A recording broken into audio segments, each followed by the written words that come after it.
Thank you so much for joining and listening to this week's Beyond the Reformer. I just wanted to say a huge thank you for tuning in, following along, and sharing the episodes on social media. It genuinely means the world to me as this community grows. I've just got one more little favor to ask. If you're enjoying this podcast, could you please take a moment to leave a written review on Spotify or Apple Podcasts? This really helps to push us further up the charts, and the higher we go, the more amazing guests we can bring onto the podcast for you from all over the world. Now on to today's episode.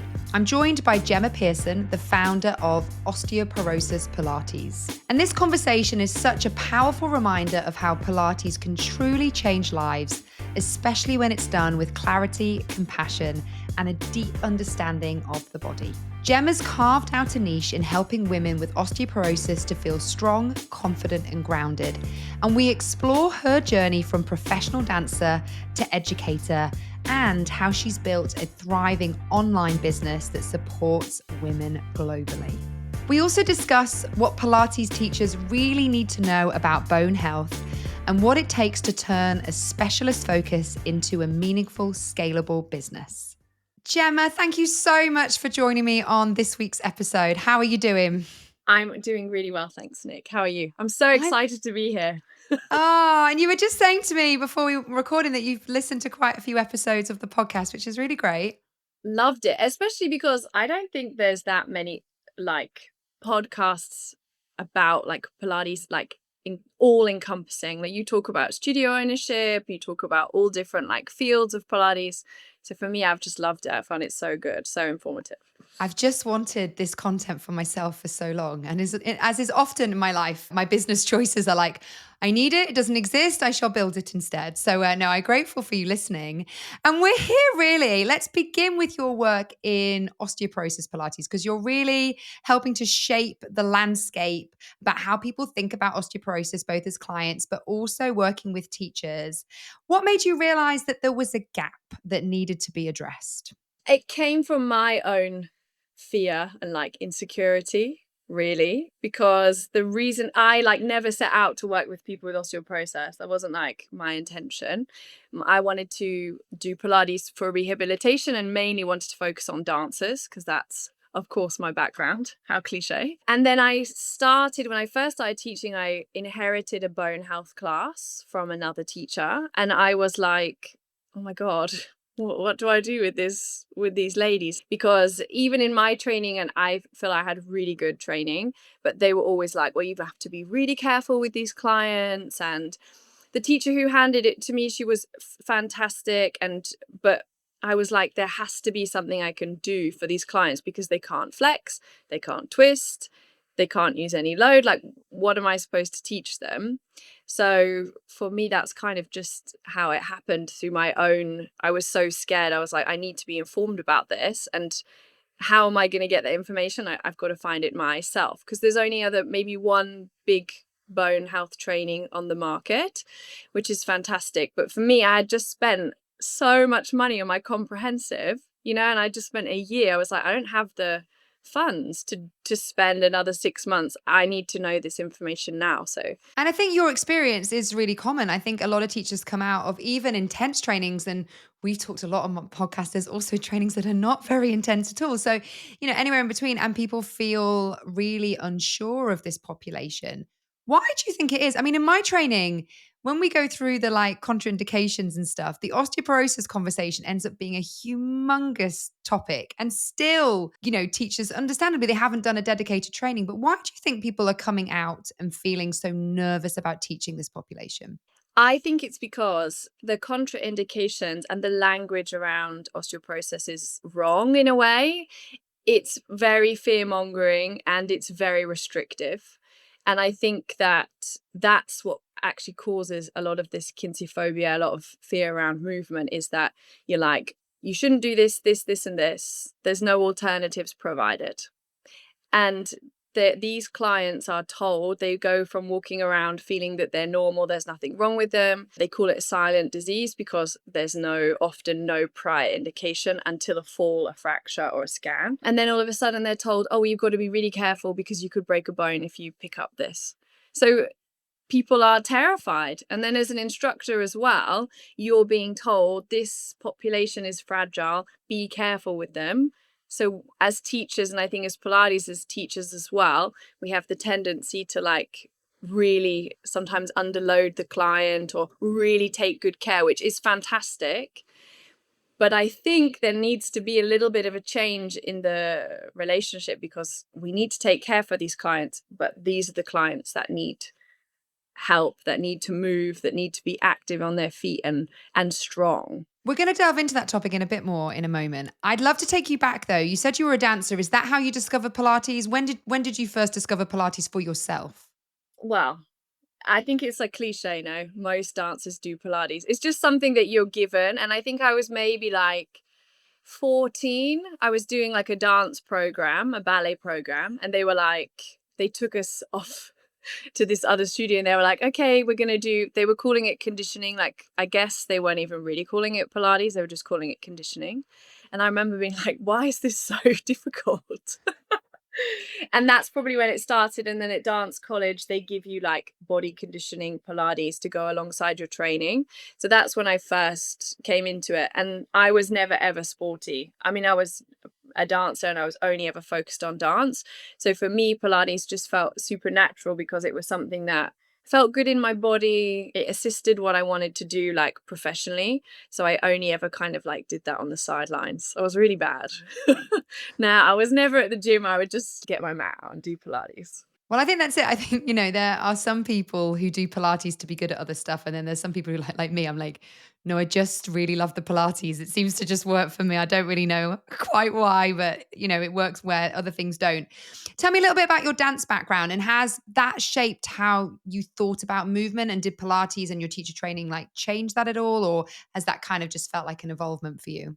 So my dance career, I danced probably from the age of 7, and it wasn't until I was about 14, and I wasn't like really hardcore. Some people are in ballet at like 2, 3, and they're doing it like hours a week. I just used to go off on a Friday to the village hall with my best friend, and I used to love it. And I said to my mum and dad, maybe 14, I was like, well, actually I'd love to do this for a career. And my mum and dad were like, oh gosh, what are we gonna do? And like kind of really pushed me to help me get into dance college at 16. I went to dance college at 16 in London, which was amazing because it was the first time, like every day I would get up and just sing and dance and move my body. And I'm more musical theatre based, so more jazz, like that sort of angle. And then after I left college, I danced professionally for 10 years. So I feel super lucky. I worked on ships, I did shows, I was in the circus, like I did music videos. I feel really lucky to have a really good career. And then I was working on ships for quite a long time and I loved it. It was so fulfilling for me. And after you've been on ships for a long time, you kind of have to get to the point when you're like, like a cruise ship isn't real life. I'm going to have to like go back to land and get a job and like be a human. Like we always joke in the dance world, I need to get a muggle job. I need to be normal. So obviously Pilates or movement felt like, I was like, okay, most people do this. Let's like give this a go. And I did my first training in 2017, just mat, nothing special. I think it was like with YMCA. So it wasn't with like one of these big Pilates institutes. And then when I was like, oh no, I really enjoy doing this, I want to teach fully. And my mum and my sister and my aunts, they're all nurses. They all worked in healthcare. They all helped people. And I was like, well, I feel like I would like to do that, but what can I do? What's my skill set? And obviously it's movement. So I trained with Alan Herdman and I did his comprehensive program in 2020, which was kind of a crazy time to do it. So was it online? Did you have to do a load of it online? Actually, no, we got to do a lot of it in the studio because it was technically education. So, and it was actually kind of amazing because usually they were telling us they have up to 12 people in the teacher training and there was only 4 of us. Well, I think we were in the 6, weren't we? We were in the rule of 6, but you could still do it. So yeah, that must have been amazing then. It was amazing. And also a lot of the time, I mean, Alan's team is so fantastic, but Alan's not always there, because he does lots of conferences around the world, but he was there the whole time. So we really got to pick his brain, which was incredible. And we were in the studio. I think we had to do a few sessions online, but the majority we were like in it. Must have been lovely to be able to leave, you know? I filmed a load of my online stuff in COVID because you could do that and it gave me an excuse to leave the children at home. But yeah, it must have been nice to be like going somewhere and having a purpose. Yeah, it felt really good as well. And especially because I had been working on cruise ships before and basically my whole career had stopped, overnight. They were like, okay, we're going to send you home. You'll be back in 6 weeks. All this is going to blow over and we'll just be back to normal. And I kind of had to make this choice. Okay, like I'm 30. I was 30 at the time. Do I carry on dancing? Do I wait and like put my life on hold? Or I've been given the opportunity to do something new? Smart move, really, because it did go on longer than 6 weeks. And then you kind of got to make the most of that. You know, I feel like that was a bit of serendipity. There was no dancing, there was no cruise ships. No one, yeah, like useless. People are like, okay, your skill set is not needed. Mm. And what was the Alan Herdman course like? Was it quite rehab focused? Yes. So you do your mat and then you do your equipment. So fully comprehensive. You do your reformer, ladder, chair. You work through all the repertoire. And then you have a big long module on rehabilitation. And we worked with a physio alongside, and we had to do a lot of practice hours. We had to be in the studio, and then also we'd have to go in, watch. And actually a lot of the time they were like, okay, off you go, teach that client. So it was an amazing experience because I feel like it was so hands-on. Which I think is so needed. It's a topic that's come up so much. That kind of almost apprenticeship style teaching is where we really learn. You know, it's only when we're working with real clients and, you know, people do come to us with stuff and we need to be able to understand it. So did that Alan Herdman training, did that start to get you maybe thinking about special populations? Like you said, you didn't think about osteoporosis at this point, but were you now less interested or maybe thinking about, well, Pilates with dance and more thinking about, well, Pilates for like, you know, real life people who have no feelings of their bodies like you dancers who do? Oh, yeah, and it's hard. That's a hard lesson to learn as a dancer, to be like, it sounds awful, but you're like, oh, that doesn't work like that. You have to really learn to articulate yourself and look at bodies. And actually, that's one thing that Alan and his team are so amazing. And they said to us, like, you teach like the person that's in front of you and you look at who's in front of you. And that was something like that I felt was invaluable. Yes, the repertoire is important. And of course, the rehab stuff was so useful. We went into a lot of depth, about different injuries. But actually, like learning how to look at someone, like, ask questions, like just understand how the body move, I found super interesting. And then from there, that's when I was like, oh, okay, this is really cool. Like, I want to work with, I want to work with broken people now. I want to do hips and knees and backs. Because it is amazing when you see the transformations these people have. I mean, it is phenomenal. So talk to me a bit more then about your work with osteoporosis. Explain, what is osteoporosis? Maybe even beyond the, textbook definition or, like you said, the couple of lines we get on a teacher training course. Like, what do teachers listening need to understand about osteoporosis? What is it? Osteoporosis is categorized as low bone density. So how they measure that is through a T-score, and they basically take the measurement of someone who has healthy bone density at their peak mass, which is usually 30, 35. And then they basically like look at how many deviations below that peak mass that person is. So usually you're looking at minus 2.5 and below.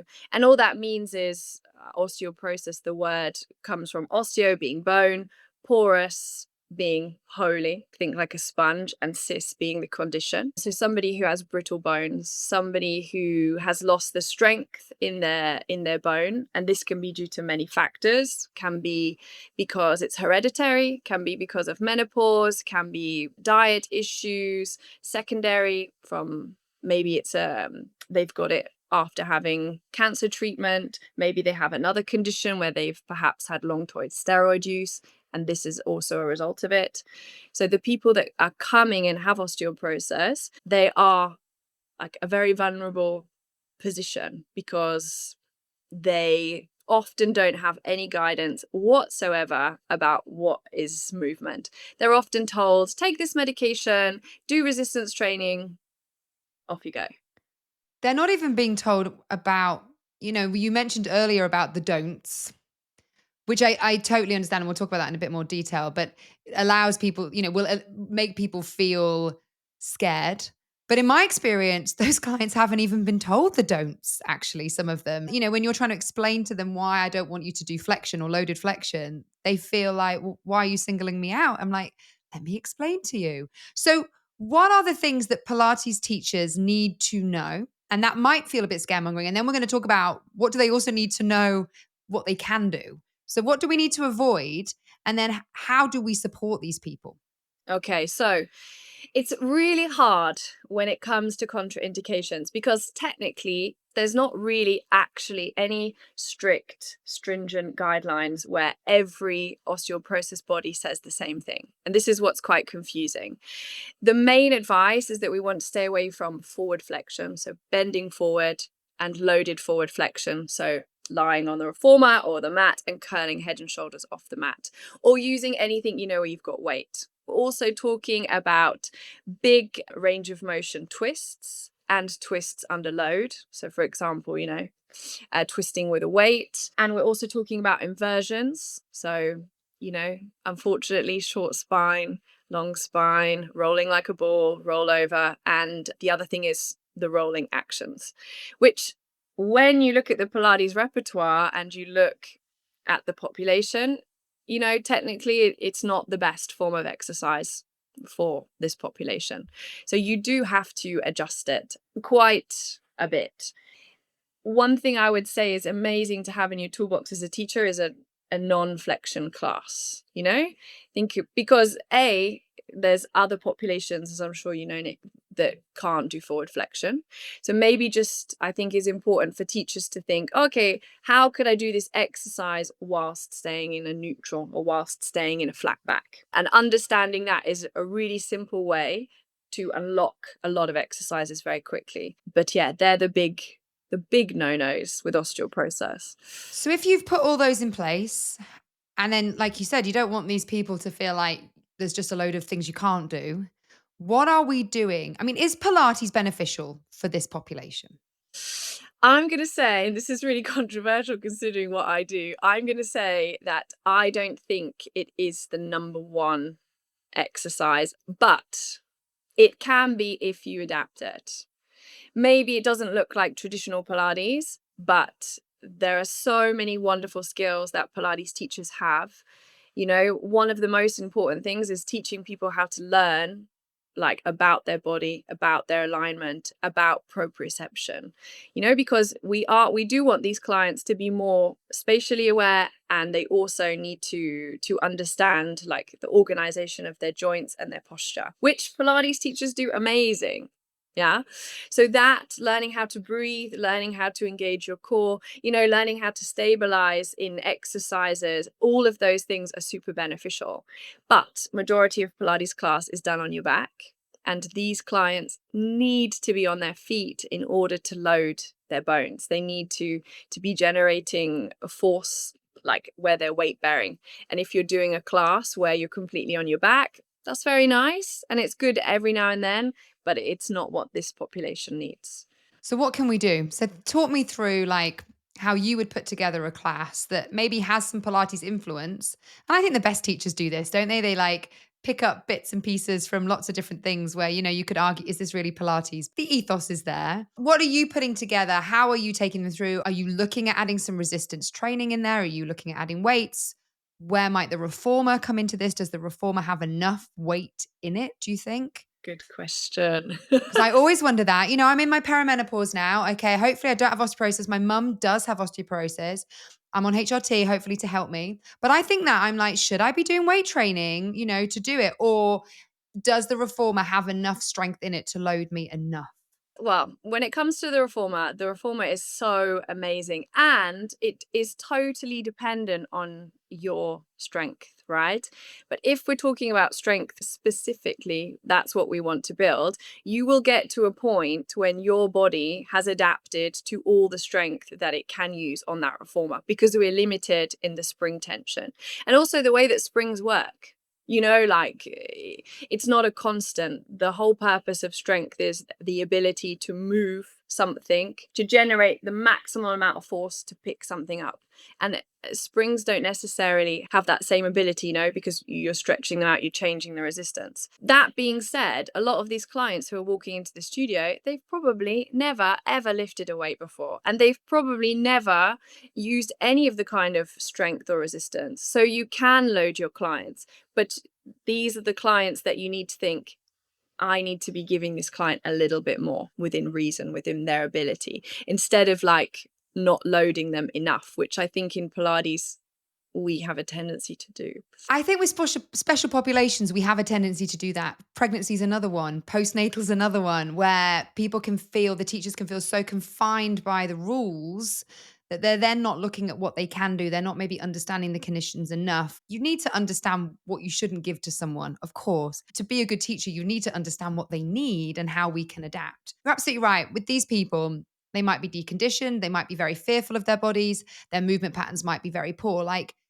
Even Pilates in its truest sense is going to do wonders for them to get there. Because if those people did weight training too soon, they'd probably injure themselves because it's just too much too soon. So I guess it's going to give them a really nice entry point. You mentioned about if you're teaching a bone health class, are you bringing them up quicker off their backs? What positions are you putting them into? So the majority of my class, I try to have them on their feet or loading their bones. And I have a framework that I use. It's a little bit cheesy, but it does the work, called SPICE. And it stands for strength, posture, impact, core, and equilibrium or balance. So these are the 5 elements that you need to be giving your clients. They need to be strong.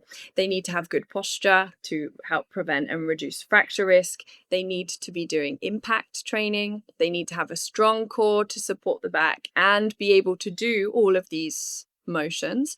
And then they need good balance, because the majority of falls happen because of accidents, trips, fractures happen this way. So if your client is really, really steady on their feet, you're going to help reduce that fracture risk massively. And I think that's another thing that people forget. I use this framework. I kind of work through this each week with the clients, but if I'm working on a one-to-one basis, some client might need balance way, way, way more, so we would favor strength and balance. Some clients might have really strong and good balance, but they've got problems with their posture, so it's just a really good, easy framework to think, what can I give my clients? What does this client need? What about supporting these clients in a group class setup? And I think this happens in 2 ways. One, they know about it, they tell you. So you kind of mentioned it before, but I guess it's about, how do you adapt? If you see that, do you plan a completely different class because you've got this one person, or do you say, no, we'll run the same class, but I'm going to make modifications all the way through, or somewhere in the middle?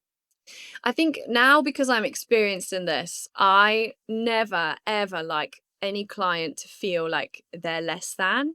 And I feel sometimes, and I did this especially when I first started teaching, because you're so just, you have too many things in your mind when you first become a teacher, don't you? Like, I have to learn how to teach. I have to teach the class. I have to give the right corrections. I have to make sure everyone's fine. And then someone comes in and they ruin your plan, and it really throws you. And, sometimes that client's kind of pushed aside, and I never, ever like a client to feel like that. So for me, I know the basic modifications for osteoporosis, which I can tell you Yes, if please. you like. So if you think you don't want that client to do a curl up, for example, or a chest lift, that client can perform any of those actions. Think of series of 5. They can do it with their head on the mat, and I usually pop a cushion to support, just to take the tension out of the neck. Just keeping the head down is super simple. Or if you're on the reformer, get them to do the arms and the legs. That's a really, really simple modification that you can make. without really having to do anything. The other thing is, if you've got something where you're in maybe a lateral flexion, think about how you can adjust it so that the client is keeping, the spine in that same alignment. It might mean that they have to hip hinge. So that's probably the most important thing you need to learn when working with this population is, can that client do a good hip hinge? Do they understand the mechanism? Do they have that proprioception where they know they're not bending from their waist? And when they get that, you can adjust a squat like that. Most of the standing series on the reformer you can do. Rollbacks, they can do with a hinge. You're just modifying maybe when they're twisting. If, for example, I'm doing twisting actions, I'll get them to do it unloaded and work within their range of motion. So, if that you can't flex, they've got to be able to hinge, they've got to be able to keep their head down, and they've got to make sure they're steady on their feet. So think closed chain, head down, work in a hinge. It's as simple as that. How do you work? So a client's come to your class, it's a general group class. They've told you they've got osteoporosis. They haven't been given many parameters of what they can and can't do. You explain it to them. You give them the reasons. You do it in a really positive way. They go into class and they do not listen to you. Do you speak to them? Do you just say, well, I've told them? Like, this is a question I get asked a lot. How do you handle that? Well, in the moment, you can only give people so many directions. Do you know what I mean? And I'm sure like when you're teaching, I try to give a general cue first so that person doesn't feel singled out. Then if they continue to do what they're doing, then maybe you give them like a personal cue. If they still continue to do what they're doing, there's not much you can do, but I would like to have a word with them afterwards and just say, look, and I try to stay away from words like, it sounds really bad, but like safe.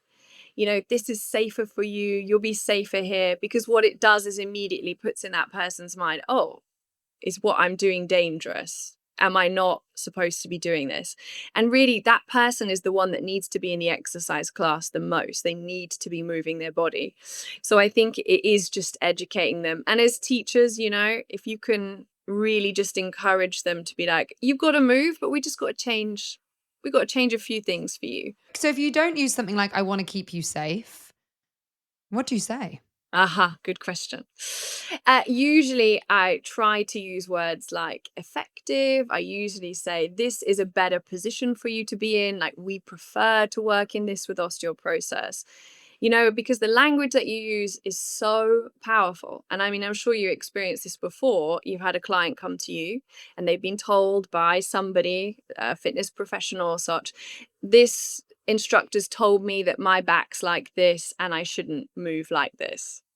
And that message is so powerful. That's ingrained in them that they shouldn't move a certain way. So if you have a teacher go, this isn't safe for you, it's dangerous for you to twist, then that client's going to hold that in their mind.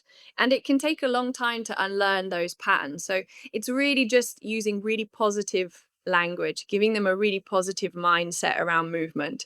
It's not that this is bad, this is better. We want to reduce your fracture risk. Let's work like this.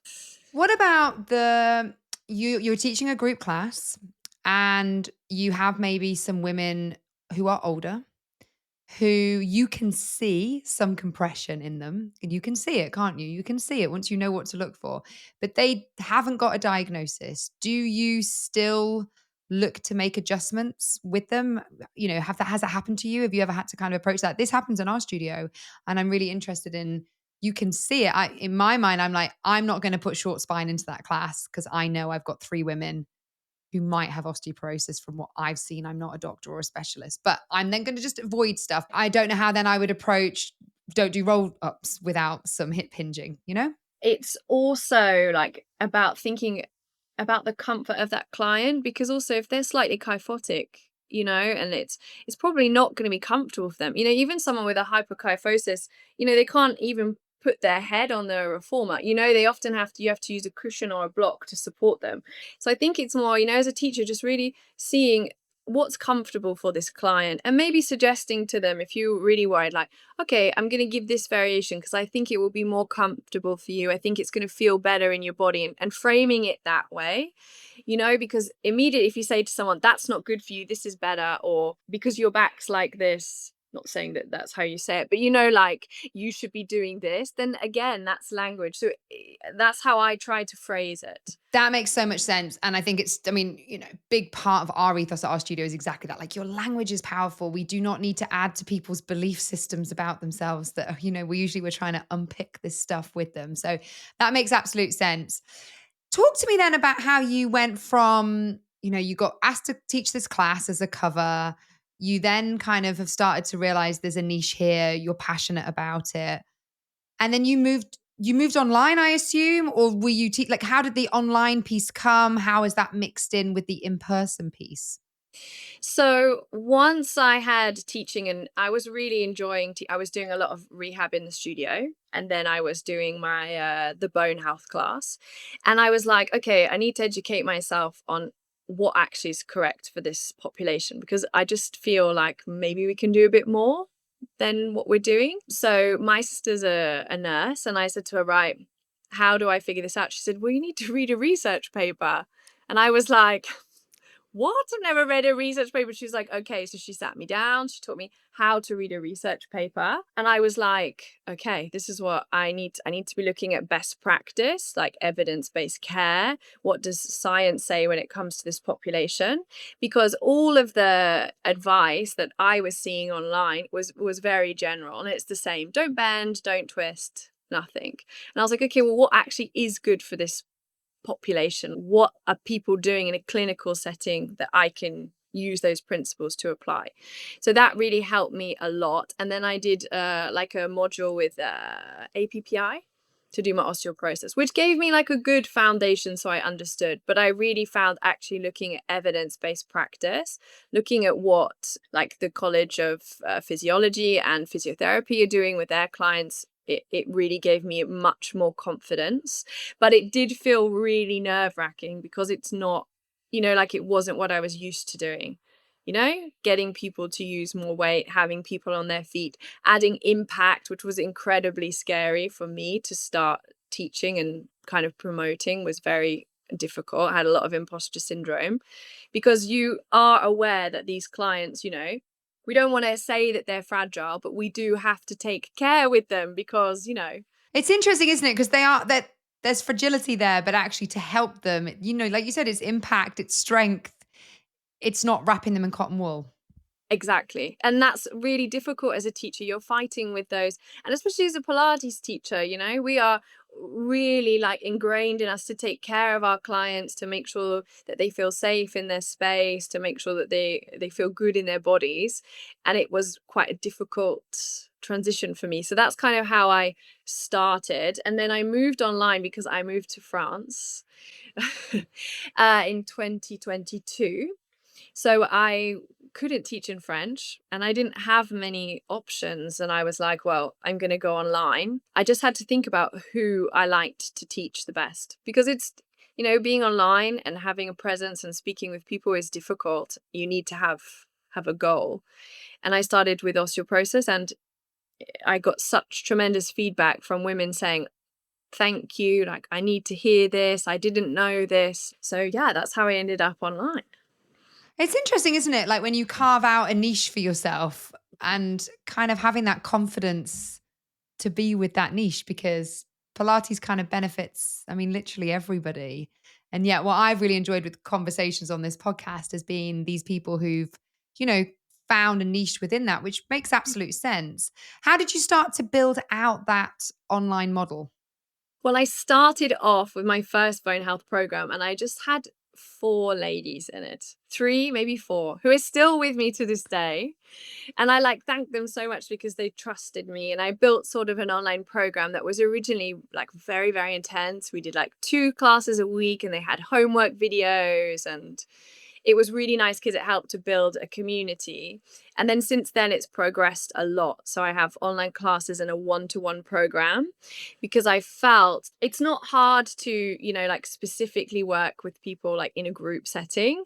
But because osteoporosis, there's so many different people that present with osteoporosis, that one-to-one for me has been really beneficial. And like, you can have someone who's in their like 20s who doesn't really move very much, who can have osteoporosis. You can have someone who's in their 50s who's super fit, done Pilates for years. You can have someone who's 90. And each of those clients, even though they need the same pillars, how you work with them will be very different. Yeah, their starting point is completely different. So you're doing online one-on-ones, and you're also doing group classes. And are they obviously the one-on-ones will be live, but are they live classes or are they recorded?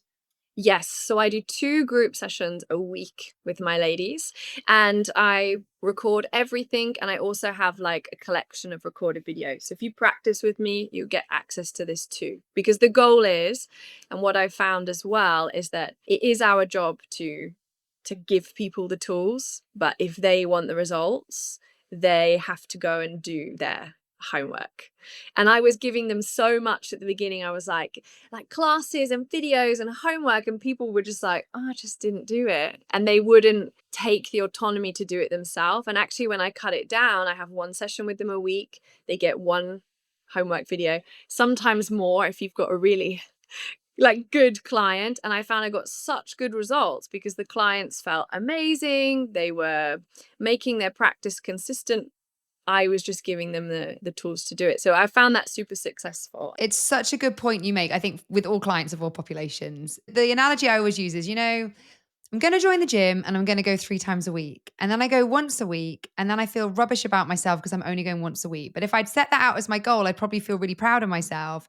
I'd see some results. I'd have consistency. And I think with our clients, we have to guide them in a similar way and be like, let's make this realistic. What can you fit in? But that happens and that you do it and you don't stress out about it. Appreciating that you do need to do a bit of homework because you're not going to get the results otherwise. We can try and make our clients shift things in their life, right? Isn't that what we're trying to do? Create lifestyle changes. And so things that sort of, it's like that atomic habits, those little tiny changes that people can make. And then they start to see the results, as opposed to maybe giving them too much too soon. And then they're like, I can't do this. And they give up, which we don't want to do that. Yeah. And I'm always about like telling people, when can you fit this into your day? Like, okay, you've got to practice your balance this week. Every time you brush your teeth, that good old caveat, when you're waiting for the kettle to boil, can you do heel drops? Can you walk your one foot in front of the other up and down the kitchen? Like all of these things, that's how people get results as well. At the end of the day, our job is to get clients results, which maybe isn't traditionally in the Pilates sphere. But I think if someone's coming to you, particularly with an injury or a condition, they want to see improvement. They want to see results. It's our job to give them the tools. They have to go away and do the hard work.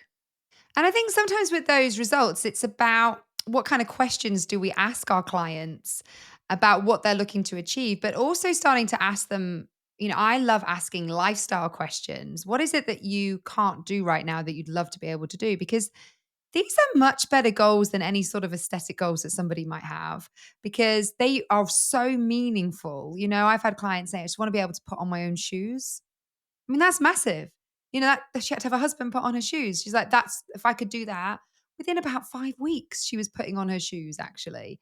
And then she's like, I want to be able to bend down and put my own washing machine on. I want to be able to walk with my dog or pick up my kids. We sometimes have to help our clients understand their goals, actually, so they can see the changes. Because I think clients can forget very quickly maybe the discomfort that they were in when they start. My mum always jokes that pain is something we are programmed to forget. Otherwise, people would never have more than one child, is always what she says, which I think is probably quite a fair point. I don't know how scientifically true it is, but I see this in clients all the time. And then you're like, oh, how's that knee? Oh, yeah, it's not really bothering me anymore. And they'd sort of forgotten that they used, they'd come to you saying, I've had 10 years of knee pain, So I think sometimes we also as teachers have to help our clients understand some good goals, but also kind of measure against them a little bit as well so that they can see, because then they have the drive to stick with this stuff, don't they? And see the benefits for themselves, not just hopefully how it making them feel good, but maybe they're like, I always joke, clients go away for holiday for 2 weeks. They come back and they say, I miss the Pilates so much. My body feels rubbish. I need to come back.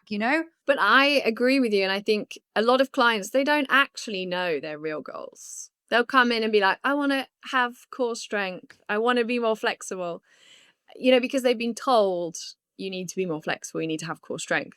But actually, I always joke, it's footwork therapy that's when the real goals come out. And you just ask someone, how are you? What's going on in your life? What are you doing? And you ask them those personal questions, and often they'll say, oh, well, actually my son is getting married and I know I've got to walk down the aisle and I'm having trouble, and then, okay, that's a goal, like you said, that they didn't even know that they had, that we can work on. And I think that's kind of the magic in it, because it's the same for me. I have clients and they'll say, oh, like I want to improve my bone density. And I'm like, okay, let's have a look. Let's educate you. But a lot of the time, actually, the real goal is to move confidently, to feel better in your body. In the podcast episode with Diane Nye, the second one she did, she said, which I've totally stolen in her tips, she was like, when they say that, you say back to them, what does that mean to you? What does having improved core strength mean to you? And I think that's such an interesting, what does improve your bone density mean? Because then it might mean, well, I wouldn't feel so scared of my body. Okay, well, why do you feel scared of my body? Because I feel like I don't understand it. I've got this, and then then you have a conversation and you can educate them. But I thought it's a good way to sort of reframe something back, and they'll probably then give you. I then had a one-to-one with her, and I was talking about, my pain, and she goes, "What does this mean to you?" And I'm going, "Oh God, you've just been talking to me about this as a teacher. Here I now am as a client." But, I was saying, well, actually, it's meaning that I'm not able to play tennis as much as I'd like. And I'm not able to. She's like, okay, there are things we can work on. I now have information of what I need to do with you. But I thought it was a neat way to frame these things back, because you're right. A lot of clients, they've almost learned these phrases: core strength, glute strength, bone density. That doesn't mean anything actually to them. It has no real value to them. I agree. I'm going to steal that now. Yeah, it's a good one, isn't it? I thought it saves us going around the houses because you just say it back at them. So you've gone and learned all this stuff. You've gone online. You've moved to France. You had your 3-4 clients. How does one go from creating this platform to then finding clients? What is your marketing process or your sourcing client process to how do you find them? Is it done through marketing, through online? How do you go about doing that? Well, it's not an easy feat, and it is like a full time. And I found it difficult because I split my time, because I work in a studio here. I work, in studios, private here, and then online. And marketing is like super, super tough. So I say, if anyone wants to do this, or my biggest advice would be like, you make sure that it's everything, because it does take a lot of time. So mainly I found it through Instagram and email marketing. I've never done any like paid advertisements at all for mine. And I do it by offer like a free training. So I have something that I give my clients for free, something that's high in value. And then that's usually how I get my clients. But it's not easy. It's a lot of work creating content. It's another job that actually takes me away from teaching. So it's not always easy. So for those people who maybe don't know, that's called a lead magnet, right? Where you you give something away free, and then in return, you then maybe get an email address. And then I guess you then use email comms to send out to people. Would that be sort of right? Exactly. So I have an email sequence that I use afterwards that basically guides people through, like who I am and what I do and what I can offer, and, results that I've given to my clients. And if they want to work with me, then this is how. And then I have like a regular email. So I usually send out 2 emails a week. One is usually really value packed. It's just focused on giving the client things they can do, actionable. And then the second one is usually like, I've got a class, I've got an offer, because it takes consistency. You have to be in people's eye, and also people like have to trust you. This is a big thing online. Why am I going to go with you? Like, what makes you like an expert? What makes you special? You have to gain people's trust, and that comes through content. And I think it's showing up, and it's giving away quite a lot of content for free. Like you'll give, I imagine you're kind of going, well, you get this in my course, but here I am sending it on an email or on an Instagram post. But that's how people get to know you, get to know your style. Like you said, build up some trust with you. And then once they sign up, do you have a sales funnel? Is there like a sort of process around them signing up to something small and growing bigger? Or is it once they're on the course, they're on the course? Well, I try to get people to do the 12-week program. So for 12-week program, they work with me one-to-one, they have the homework video model. And then after that, either clients feel that they have what they have, that and off they go into the wider world, back to the gym or wherever it is they wanted to be, or they tend to join the group class or carry on with me on a one-to-one basis. So usually that's how I do it. Some people come just to do the class, so they've really liked when I've done a group class maybe elsewhere, seen me, and then come and join. It's definitely an interesting thing where the world of social, especially and online, it's not just about you being a good teacher. It's about, does your photography look good? Can you write copy? Can you write emails that, tap into someone's emotional state? Which is hard because that's the end product is you're a great Pilates teacher doing a specialist thing, hopefully. So it's sort of interesting how in a way to be successful online, you need more than that actually.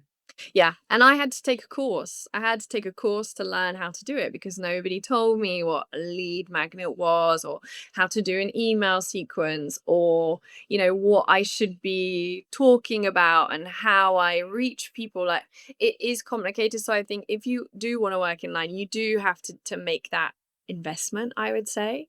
If you're super lucky and you have the skills already, then away. But for me, I had to.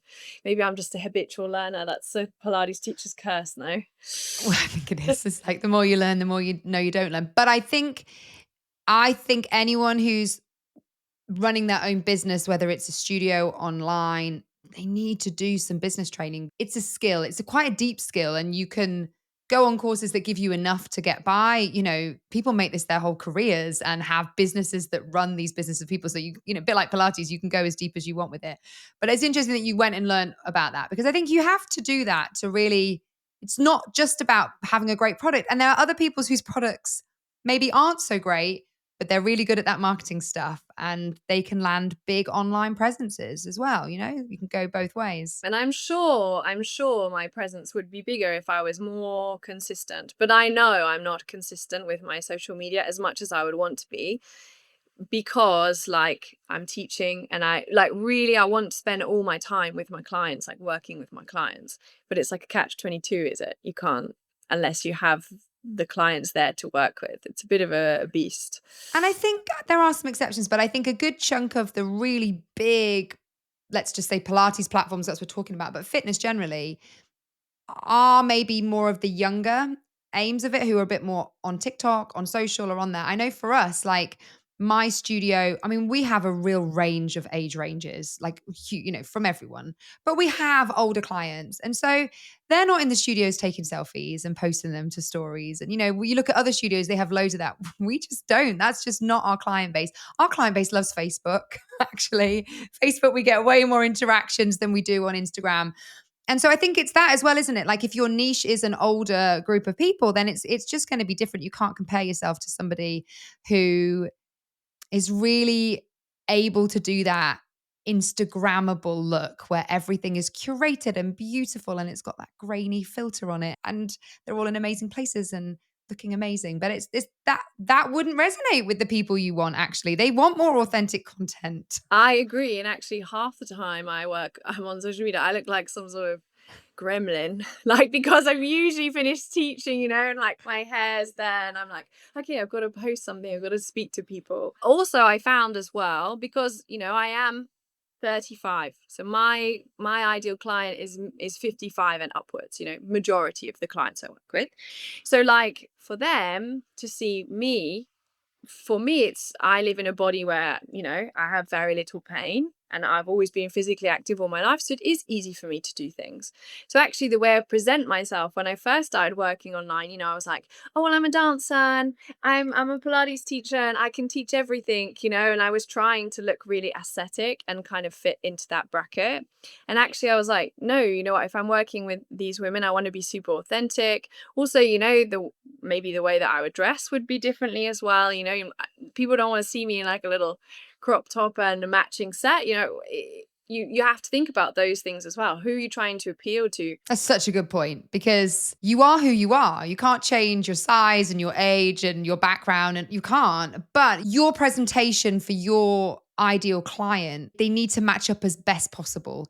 And if you were trying to pitch to the beautiful people in their 20s who, I see things online and they're doing their Pilates in like Venice and, it's all beautiful and whatever, you're going to need some really great, like you said, twin set. Interestingly, your clientele could really feel put off by that, no matter how good your content. So that's a really interesting point that you make. Like, even within the confines, you can't age yourself 20 years and, give yourself a condition, but you can show up in a way that feels respectful, I guess. Yeah, and it's not being like, I haven't ever really had any negative feedback online. But if I have had negative feedback, sometimes it's just been like, oh well, you're 30, like you're 35.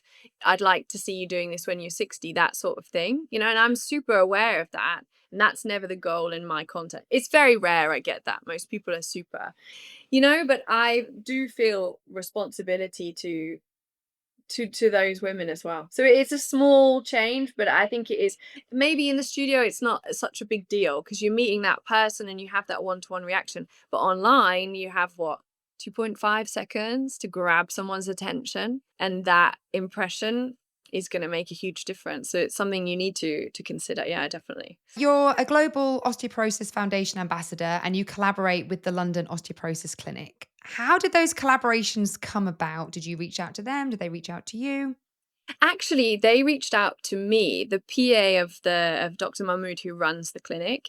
She reached out to me and said, oh, we're really interested, like, to chat with you. And I had a couple of talks. I don't want to say interviews, but really working with the clinic has been so amazing. Because I teach a class for them regularly, and there's so many different women on there. And also having the support of being behind a big clinic, and all the things that they do, because they're really kind of like ahead of the curve. The goal is for them to try and reverse osteoporosis, which some people have previously said, isn't possible.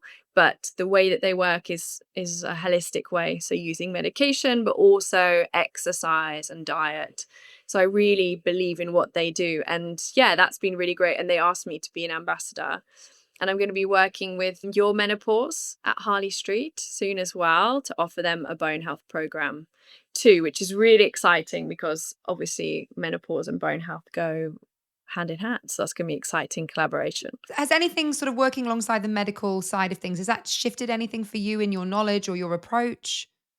I think actually it made it really clear to me that there's a big lack of understanding of exercise in like the medical profession, because they are so good at what they do from a medical standpoint, but they, like, exercise wise, the offering was just very like, you have to resistance train, you're not to bend forward. You know what I mean? And I was like, okay, well, how can we bring a little bit more to this? How can we be giving these ladies lots of options? Because I find in that group particularly, there is a lot of women who are very cautious of moving and feel quite vulnerable. Yeah. What do you think we could do, could be done to bridge that gap then between the medical world and the movement world a little bit more? And I guess maybe it is these people you're talking about working with are trying to do that. Yeah, I think so too. I think they've really like spotted that there needs to be a holistic approach to it. But I guess the problem is that that's a private clinic, so that's a group of private doctors, and it's funded financially through a number of ways, but the clients are paying for that, the patients are paying for that experience. And unfortunately, I think with the NHS and all the wonderful things, they're so stretched, they have so much to do. And when it comes to osteoporosis, they have a certain set of guidelines that they have to follow. So they're like, this is the guidelines and how I have to work with that client, which is great. But, I think having maybe relationships with instructors or trusted physios, or, I think that's probably the best way to go. So what impact are you hoping to have with your work? Do you have any kind of future plans of how we can bring this more? Maybe it is about, getting more awareness out there of what is possible. I would love every single teacher to feel confident teaching osteoporosis. That would be my goal. Teachers don't feel nervous. People can walk into an exercise class and the teachers understand it. Because I just know when I started, I was super second guessed everything I did. I felt so nervous to teach the clients. I was constantly like batting around them. And now I think I've seen such a big difference in like the impact, just my small impact from my community, getting messages from women saying that they're like, feel so confident, they had a fracture, they've healed from their fracture, and now they're active and they're weight training. And that's so cool to see. How can teachers upskill themselves to do that? Well, it has to come through training. Do you run any training for teachers? That's my goal, Nick. That's the plan. That's the plan. I would love to build like a workshop, because also I hate when you're a teacher, you have to pay X amount more money to do X amount of training. No, I want to build some sort of workshop where the client, the teacher can come, they learn everything they need to know and walk away with the skills. Maybe that would put me out of the job, but I think people would pay for that. And it can be, like all things, isn't it? Like we have to be paid to do what we're doing for a living. Otherwise, that's just how life is really. But the impact you can make is quite powerful, really. And yeah, I think that's a lovely idea actually about, all that you've learned. And like you said, you've had to delve deep to find some of this information out because this isn't being taught really. And like you said, like reading research papers and things like that, that's not the general stuff that's out there. And also your experience, I'm sure you've taken some stuff and then it's taken some time to really see how it's worked. You now will have so much more knowledge just from your clients. Like clients teach us the most. It's about bringing that knowledge to other people so they can sort of jump a lot of the learnings you've had to go through, trial and errors, and then they can start in just a more positive place because this is definitely something. I mean, I think the stat is from 2030, there will be more people over 50 than under 50 for the first time since it's been measured. So that's a lot. Well, it's 1 in 3 women, 1 in 3, 1 in 5 men will have an osteoporotic fracture in their lifetime. That is crazy numbers. And I think if teachers are just more aware and also, giving the clients the confidence, I don't want to be doing it for them all the time. I want to give them the tools and then they can do what they want with it. Sometimes people work with me and I teach them what they can, what they can't, the modifications, give them the confidence, and then they go off and they continue to do what they love. And I think as teachers, if we can do that, and it'd be nice to walk into a Pilates studio and people will be like, oh, you got osteoporosis? No problem. Off you go. No, because I think as a teacher, that's a big, you always dread when someone comes in and they have a condition that you've never heard of before. And you're like, oh God, I didn't do a module. I didn't do a training on this. As we close down our conversation today, because we could talk all day, it's so fabulous having these conversations with you. Some quick fire questions, Gemma. What's the biggest myth you think about osteoporosis? That we need to teach those clients like they're fragile. We need to be mindful and keep them safe, right? Without telling them they're safe. They're the clients that we need to load, that we need to work. They're the clients that need the push, I'd say, more than any other client. The most underrated Pilates exercise for improving bone health? I am a fan of a scooter. A heavy scooter. You can do it closed chain, you can add those springs on, and it's super, super effective. They can do it in a hip hinge, working their glutes, working single leg. It's so fantastic. And then if you're on the mat, you know what? My best moves are hip hinges, squats, and lunges. Maybe not traditional Pilates moves, but they are, for me, the 3 foundational movements that kind of build every single exercise. I mean, that's something that I've taken away from today's conversation is I don't think I had an understanding of thinking about weight bearing and standing. Maybe I think I thought about weight bearing through arms, actually. So that's really interesting to hear you talk about those standing exercises. That's super important too, because, wrist health and loading clients on their wrists and getting good shoulder. Yeah, but get them on their feet. That's probably my number one tip. Think how you can do it standing. One piece of advice you wish you'd had starting out. Don't be so scared. Don't be so scared to teach these clients. And, I feel lucky that I always had that advice, as in, like, always look at the person that you're teaching, always teach the person in front of you. But I think, yeah, if someone comes in with a condition, don't be scared. The job is to just get them moving. If people want to work with you, Gemma, how can they find you?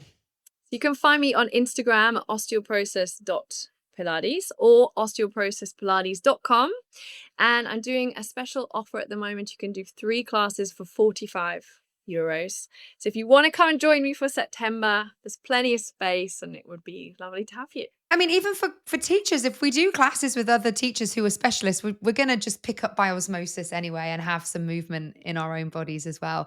Gemma, thank you so much for the conversation today. I have really loved talking to you and getting to know a lot more about osteoporosis, about how you built your business. So thank you so much. Thank you. I hope you've enjoyed today's episode. I'm really grateful that you're here and I'm loving building this community with you all. Make sure you click the follow button so you don't miss an episode. New ones come out every Monday. And if you found today's content helpful, it would mean a lot if you left a 5-star review, or even better, shared it with someone you think would enjoy it too. Thanks again for listening. I'll see you next week.